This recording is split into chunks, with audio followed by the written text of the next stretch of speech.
68 असणार. 68 पर्यंत.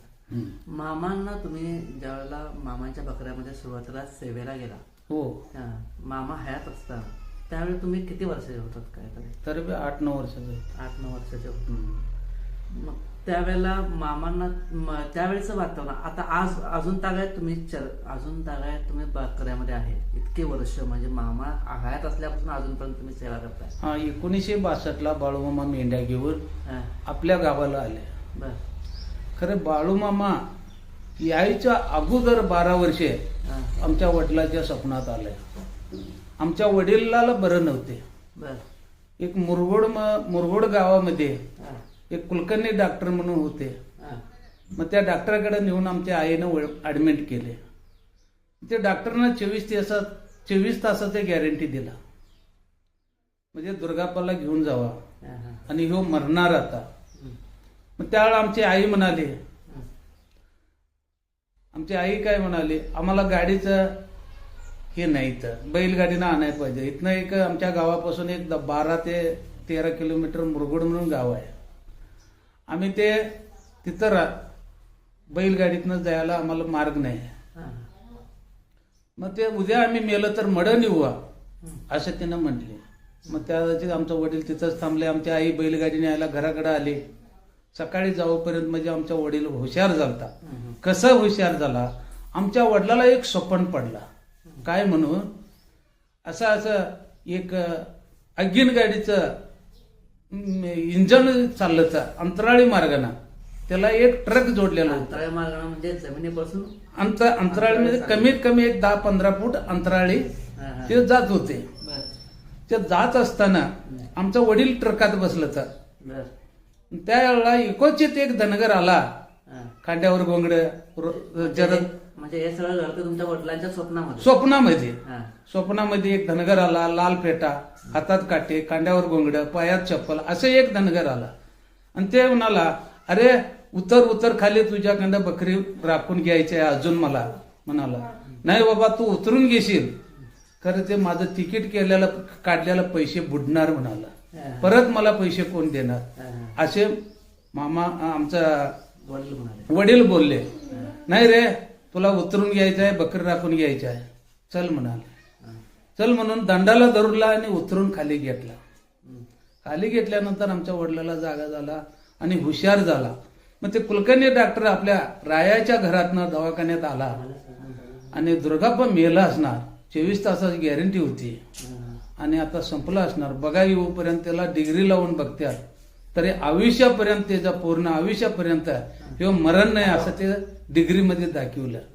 अरे दुर्गाप्पा, तुझ्या बायकोला मी सांगितलेलं होतं. डिग्री लावल्याबरोबर वडिलाला हुशार झाला. हुशार झाल्यानंतर, अरे दुर्गाप्पा, तुला देवाचा कुठला आशीर्वाद आहे असं त्याने म्हणाले. काय की बाबा मला काय माहित नाही म्हटलं. आणि तो तसंच औषध गोळ्या घेतला. आमची आई बैलगाडी घेऊन गेली. आमच्या बाला त्याचं औषध पाणी ते लिहून दिलं, घराकडे आणल्या. मग असं ते 12 वर्ष गेले.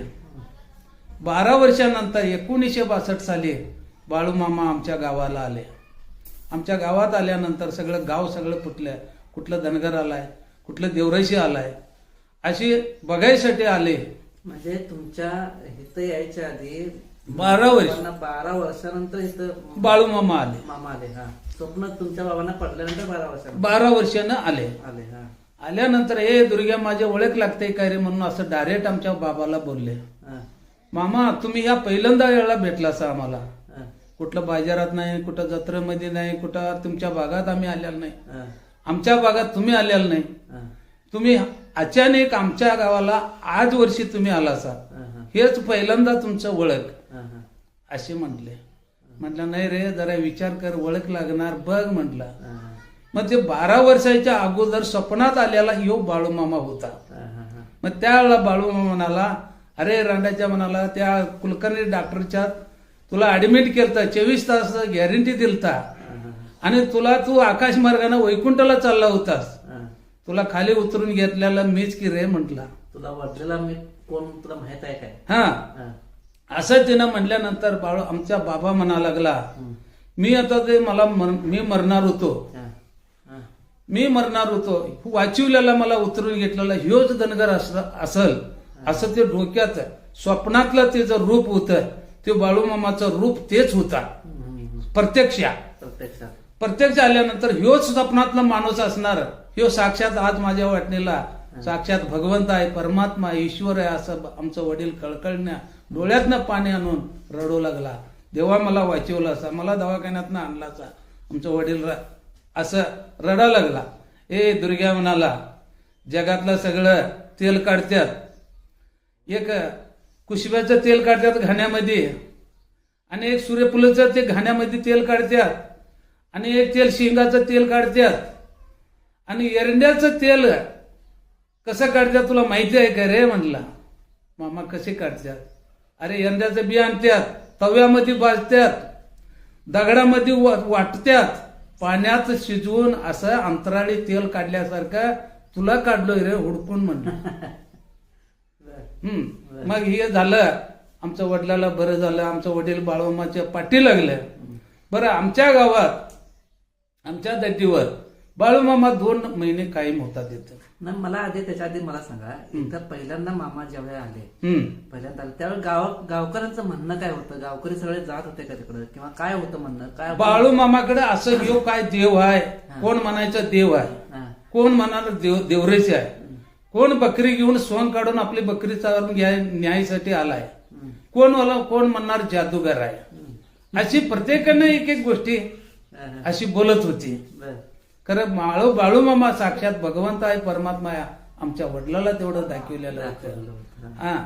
आणि तसंच आणि आमच्या बाला म्हटला, अरे तुझं ग्रामपंचायतला जाऊन विचार, माझी बकरी 2 महिने इथं थांबणार, आणि इथं तुमचं गाऱ्यान आहे, त्या गाऱ्यांमध्ये माझी बकरी चरणार.